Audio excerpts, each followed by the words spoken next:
Estou vindo avisar aqui que esse vídeo não tem nenhuma intenção de ajudar ou aconselhar os massacres em escola.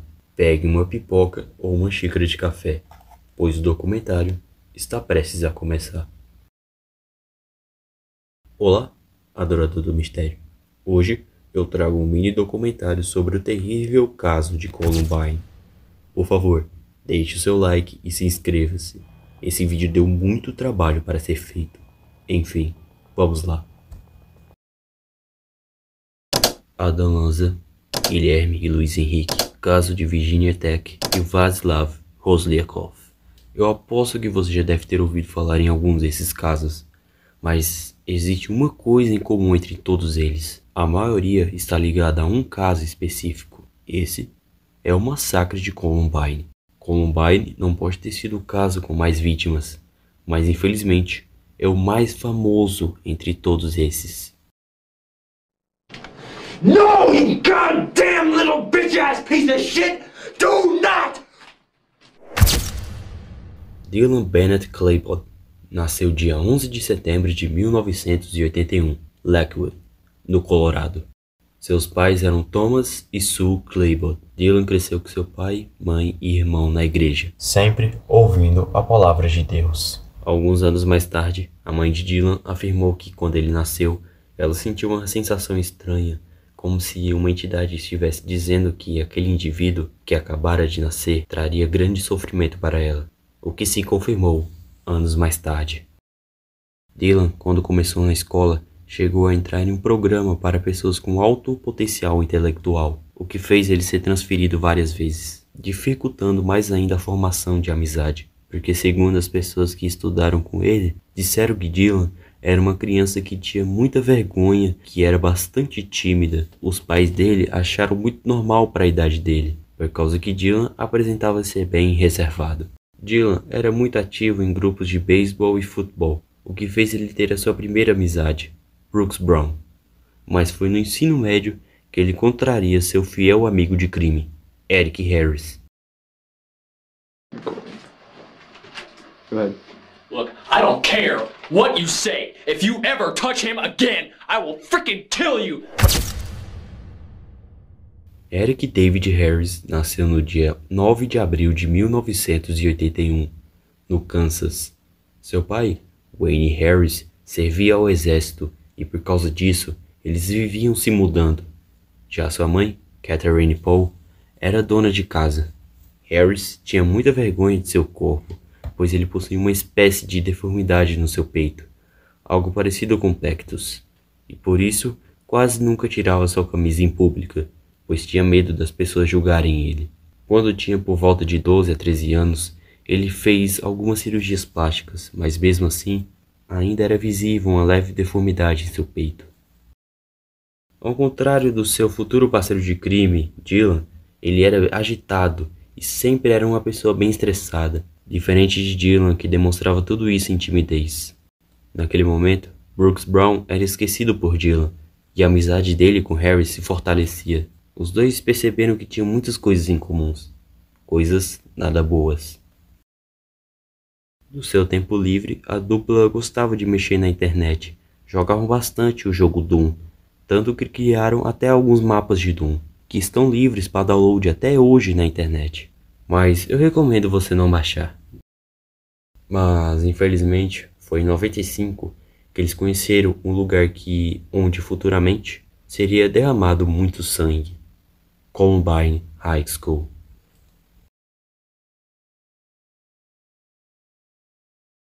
A escola tinha uma tradição de premiar os alunos mais populares e, de certa forma, proteger eles. Aqueles que tinham uma importância social nos times da escola eram privilegiados, um lugar perfeito para se criar a raiz do bullying e desigualdade social. A dupla possuía poucos amigos e sempre preferiam permanecer longe de todo mundo. Para terminar de completar, eram responsáveis pela manutenção de servidores da escola, ou seja, eram considerados nerds e esquisitos. Eric possuía um blog onde publicava seus mapas de Doom e desabafava sobre seus desejos nada normais. Já Dylan tinha um diário onde escrevia toda a sua melancolia e de como queria que tudo acabasse. De vez em quando, eles gostavam de pregar pegadinhas com seus vizinhos, ou até mesmo furtar coisas. Mas tudo isso acabou quando eles foram pegos e foram transferidos até um local para ressocialização de adolescentes e jovens, mas foram liberados por conta de bom comportamento. Por fora, as pessoas achavam Dylan e Eric jovens normais, ainda assim um pouco diferentes dos outros jovens, mas nada que fosse tão agravante. Mas o isolamento social deles e a fama que tinham na escola fizeram uma chama de ódio crescer dentro deles, o que mais tarde acabou sobrecarregando eles, e isso causou uma tragédia muito grave. Na internet, Eric usava o apelido Reb, derivado de rebelde, mesmo nome que estava presente no slogan de Columbine. Seu amigo Dylan usava o apelido de Vodka, vindo da bebida alcoólica. Muito do ódio de Eric Harris foi descrevido em seu diário particular, onde apenas compartilhava com seu fiel amigo. Vou ler um pouquinho dele. Eu odeio vocês por me deixarem de fora de tantas coisas divertidas. E não diga, a culpa é sua, porque não é.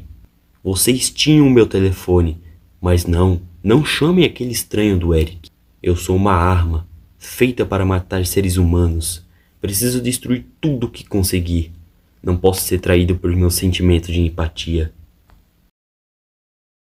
Já no diário de Dylan, um forte traço de depressão pode ser observado. Enquanto sento aqui, apenas penso. Penso e penso. Apenas toneladas de pensamentos. É tudo o que eu faço o tempo todo. Um resumo da minha vida. A existência mais miserável da história de todo o tempo. Com o tempo, a dupla pensava em uma forma de liberar toda aquela raiva que eles possuíam dentro de si, e pensaram no pior: descontar tudo aquilo na sua escola.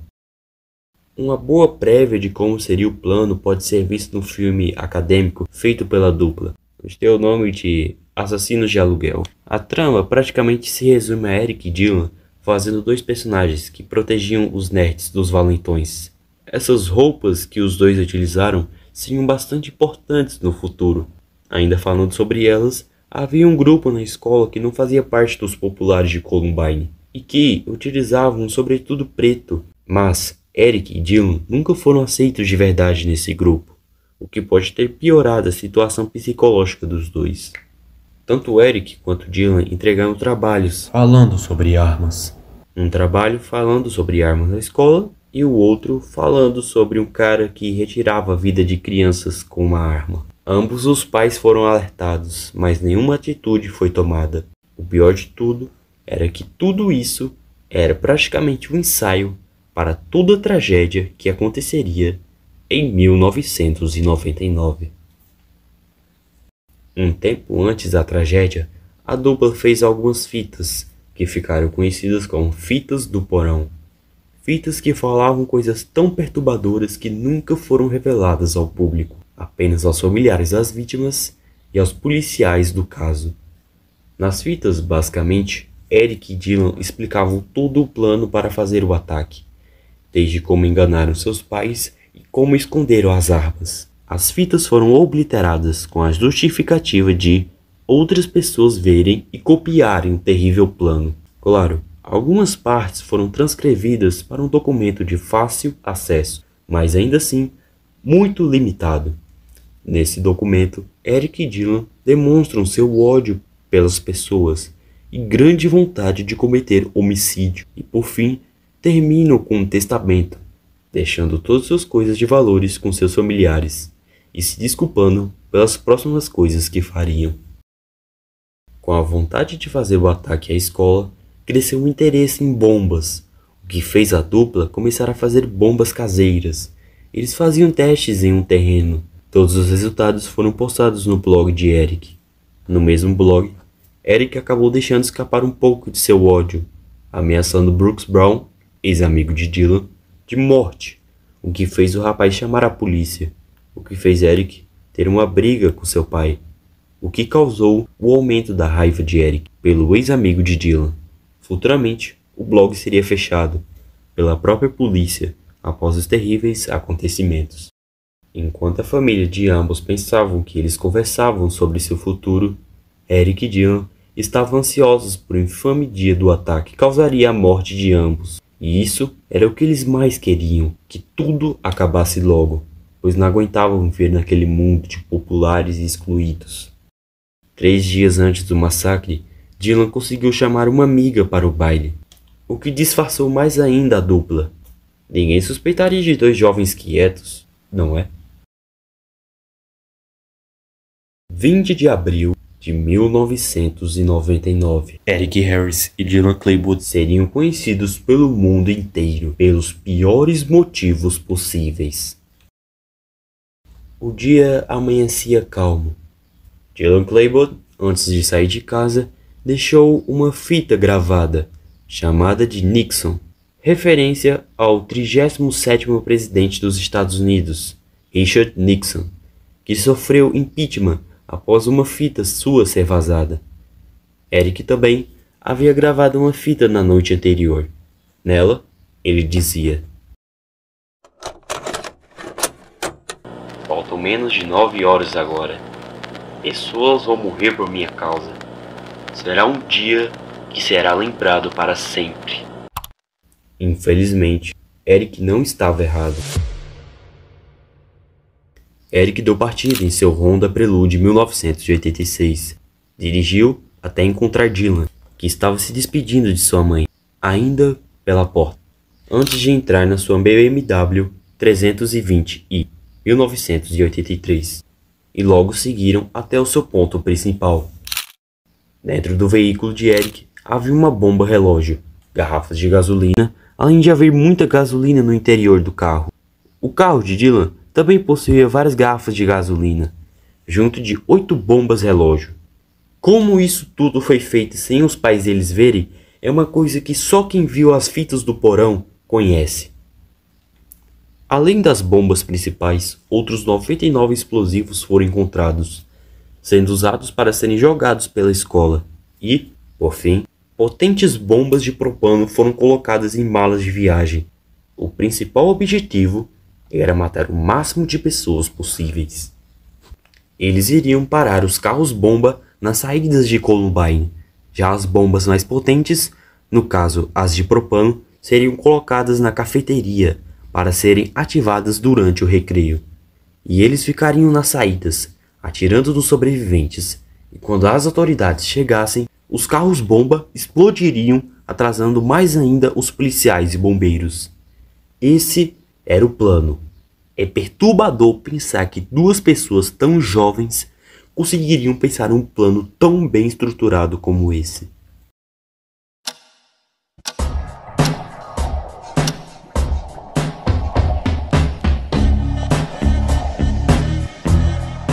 Eric e Dylan acabavam de chegar em Columbine.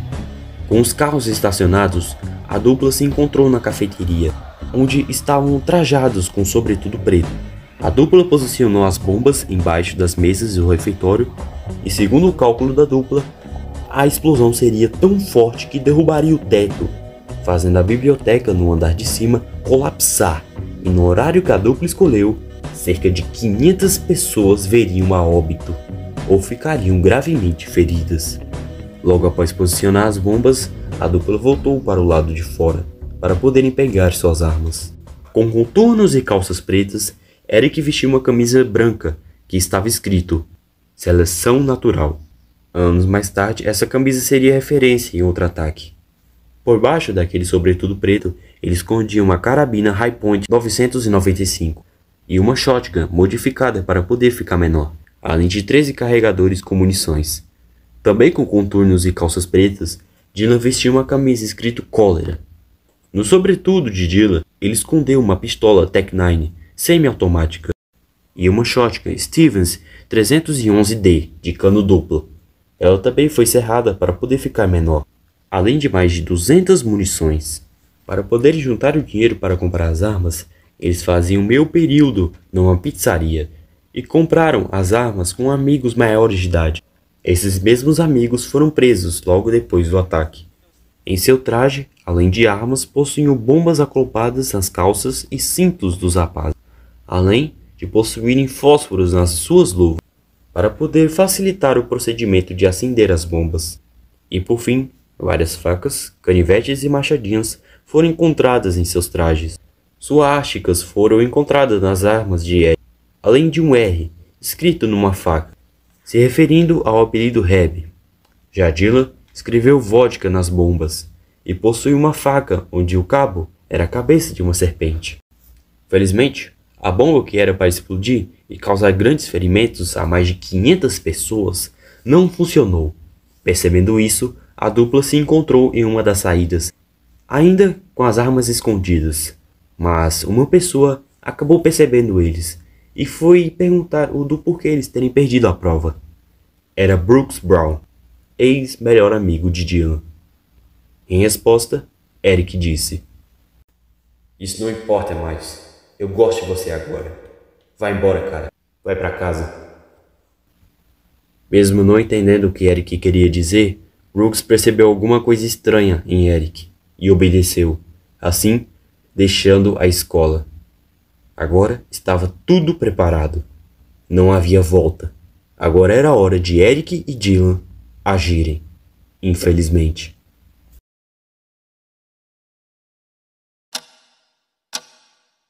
11h19 da manhã. O terrível massacre de Columbine começou. Eric e Dylan se aproximaram dos estudantes Rachel e Richard, quando Eric e Dylan retiraram seu sobretudo e revelaram suas armas de fogo, que logo foram usadas. Rachel foi a primeira vítima, que recebeu um tiro fatal na cabeça pela carabina de Eric. Já o seu companheiro Richard foi alvejado 8 vezes no peito pelos dois rapazes. Ele ficou inconsciente, mas sobreviveu e acabou perdendo o movimento do abdômen para baixo. Isso foi motivo para todos que estavam ali entrarem em choque sem saber o que aconteceu. Dylan recarregou sua pistola. Enquanto isso, Eric apontou sua carabina para 3 estudantes que estavam subindo a escada. Os 3 riram, pensando ser armas de paintball. Continuaram seu caminho, Mas, infelizmente, as munições eram feitas de metal. E cerca de 10 disparos foram feitos em direção aos 3, o que causou a morte de Daniel Rockbob e ferindo Sean Graves e Lance Kirkley. O caos apenas estava começando. Ouvindo tudo aquilo, o professor David Sanders correu até a cafeteria e ordenou que todos os estudantes fugissem dali, mas que não fossem até a entrada, por causa de Eric e Dylan. Talvez se não fosse por causa dele, mais pessoas poderiam ter morrido naquele dia. infelizmente, o ódio que a dupla tanto guardava estava se esvaindo pelos canos das suas armas, enquanto os sonhos de pessoas eram interrompidos. Eles riam perante aquilo, pois sabiam que finalmente estavam realizando seus sonhos, Eles estavam se sentindo como os 2 deuses. decidindo quem ia viver e quem ia morrer. Eric virou um corredor e atirou mais 7 vezes na direção de 5 alunos. Michael Johnson foi atingido no rosto, pernas e braço, mas felizmente conseguiu fugir dali. Mark Taylor recebeu um disparo bem no seu peito, além de outros nos seus braços e pernas, assim caindo no chão e tendo que se fingir de morto, para não morrer. Os outros 3 alunos conseguiram fugir ilesos. Dylan estava indo em direção à cafeteria e passou ao lado de Daniel e Lance, que foram alvejados há pouco tempo atrás. Dylan atirou no corpo de Daniel e foi até Lance, que estava suplicando por ajuda. Em resposta, Dylan disse: "É claro, eu vou te ajudar." Logo após dizer isso, Dylan colocou o cano da shotgun na boca de Lance e atirando logo na sequência. Mesmo após a sua mandíbula ser totalmente destruída, o garoto felizmente sobreviveu. Por mais que houvesse muitas pessoas na cafeteria, Dylan não atirou em ninguém. Muito provavelmente estava conferindo se as bombas não iriam explodir. Ele voltou para perto de Eric, que estava atirando em outros alunos. Isso causou ferimentos graves em Annie Mary, que acabou ficando paralisado do abdômen para baixo. Os 2 ainda atiraram em outras pessoas, mas não acertaram ninguém. Pat Nilsson, professora da escola, conseguiu chegar até um telefone e conseguiu fazer contato com a polícia. Jefferson County 911. Yes, I am a teacher at Columbine High School. There is a student here with a gun. He has shot out a window. I believe one I've been Columbine High School. I don't know what's in my shoulder. If it was just the last beat through, but... Okay, has anybody been injured, ma'am? Yes. Okay. Yes. And the school is in a panic, and I'm in the library. I've got students down under the table, kids. Heads under the table. Kids are screaming. Some of the teachers are, trying to take control of things. We need police here. Okay. Enquanto esta mesma ligação era feita, Eric e Dylan se encontraram com o diretor da escola, Frank DeAngelis, no outro lado do corredor. Eles abriram fogo, mas não acertaram um homem. Já o professor David Sanders estava escoltando 2 alunos para um lugar seguro. Logo após terminar de fazer isso, ele continuou correndo, tentando encontrar mais estudantes. Mas infelizmente, ele acabou dando de cara com a dupla. Sem muito o que fazer, ele se virou e tentou correr, mas falhou, porque a dupla abriu fogo contra ele, fazendo ele cair no chão ferido. Dylan se aproximou do professor, já ferido, e posicionou uma bomba do lado dele. E depois disso, a dupla seguiu viagem. Antes da bomba ser explodida, David acabou sendo puxado para dentro de uma sala, onde havia mais de 30 alunos. Um professor, que estava ali também, tentou fazer os primeiros socorros, mas os ferimentos de David eram graves demais, e ele acabou morrendo ali. Nenhum dos 30 alunos pôde fazer nada. My name is Connie Sanders, and my dad was the teacher killed at Columbine. So she dropped me off, and I'll never forget, I walked into the house, and Dad had bought this new big screen TV to watch the Rockies games on. And everybody in the living room was on their knees in front of this big screen TV, watching the news footage of people running out of the school and yelling like, "Oh, was that him? Is that him? Is that him?" And seeing the kids running out of the school with their shirts off. And we couldn't figure out, we found out later, it's because they had taken their shirts off to try to stop his bleeding. And then there was a scene of a helicopter, well, it was from the helicopter zooming in on a sign that said "one bleeding to death." And my mother just started sobbing, and she said, "Oh my God, they've got to get to that student." It was my dad. That sign was because of him. He was right there, right above the exit, in a room bleeding to death with 40 students. William David Sanders, antes de morrer, tentou deixar o máximo de vidas possíveis em segurança. No meio do caos, ele teve tempo de se preocupar com seus estudantes, e por isso, ele sempre será lembrado como um herói.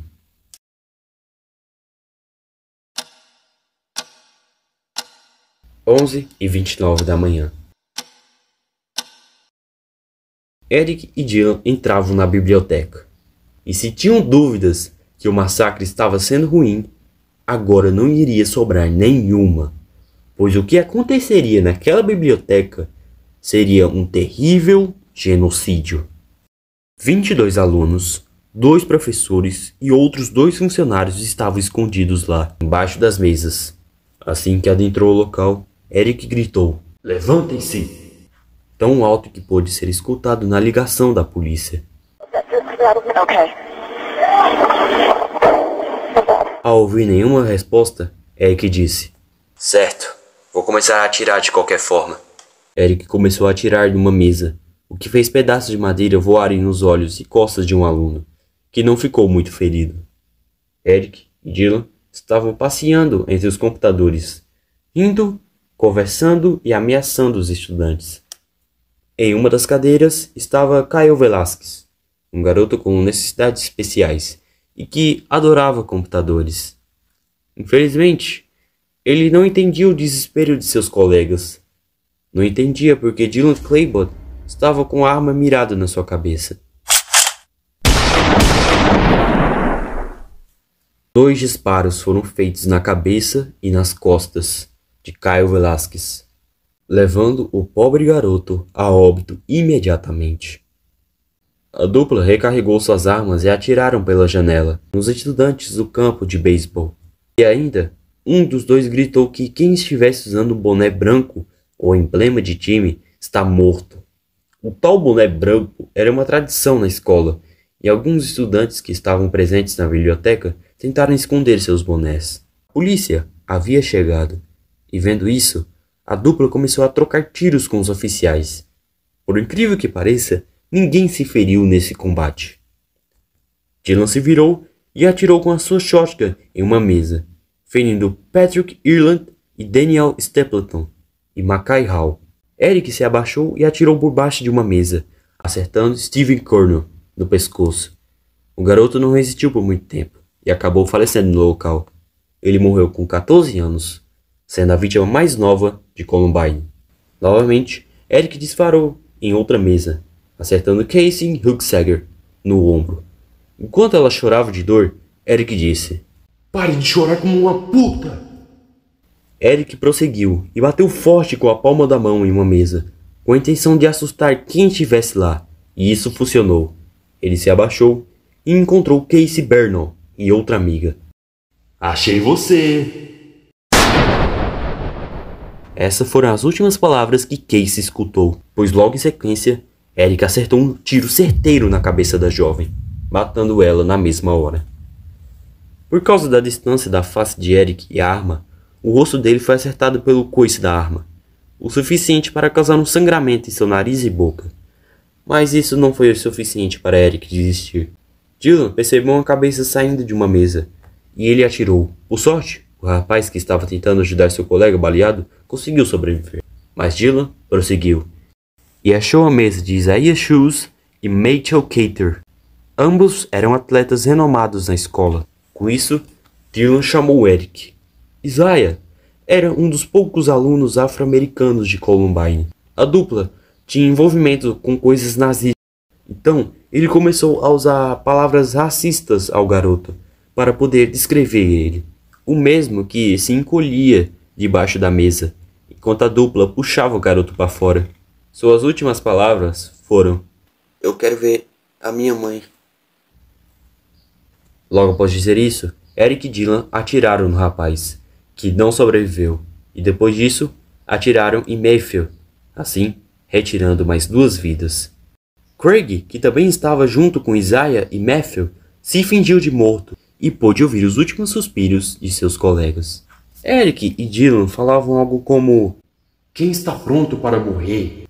enquanto atiravam em várias mesas, causando vários ferimentos em quem estava lá, o que também causou na morte de Lauren Townsend, que estava confortando uma amiga, dizendo que tudo ficaria bem. Sua amiga acabou sobrevivendo, mas vai ter que carregar o peso de ver sua amiga morrendo bem na sua frente. John Tomlin também foi morto enquanto segurava a mão de sua colega. Kelly Fleming era nova em Columbine e gostava de passar a maior parte do tempo na biblioteca, escrevendo alguns poemas. Ela morreu com um tiro nas costas. Daniel Mauser tentou confrontar os atiradores, jogando uma cadeira em Eric, mas seus esforços foram em vão, pois ele foi brutalmente acertado por tiros a queima-roupa. Infelizmente, poucos dias antes do incidente, o pai de Daniel conversava com ele sobre as falhas que permitiriam alguém comprar uma arma em uma feira, sem um tempo de espera obrigatório. A dupla ainda continuou atirando nas mesas, acertando fatalmente Howard Putter. Com isso, a dupla saía da biblioteca, tendo retirado a vida de 10 pessoas e deixando 12 outras pessoas feridas.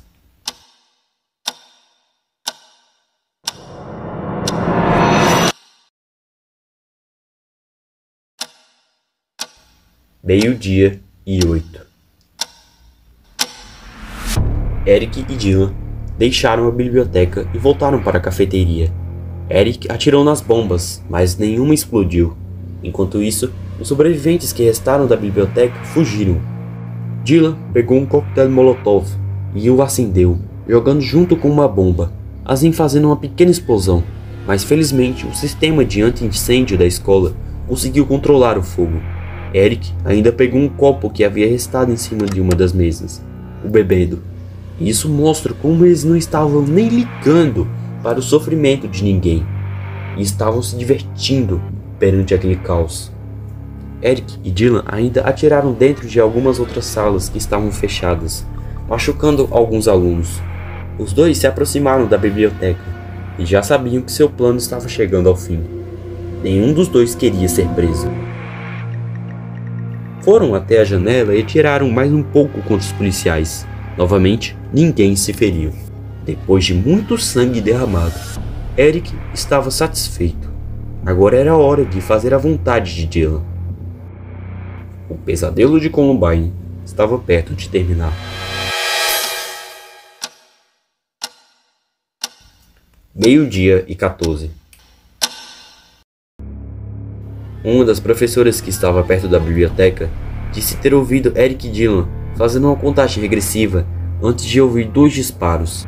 Eric se sentou no chão e se encostou numa estante e apontou a sua shotgun para sua própria boca. Já Dylan ficou de joelhos, apontando sua arma para sua própria cabeça.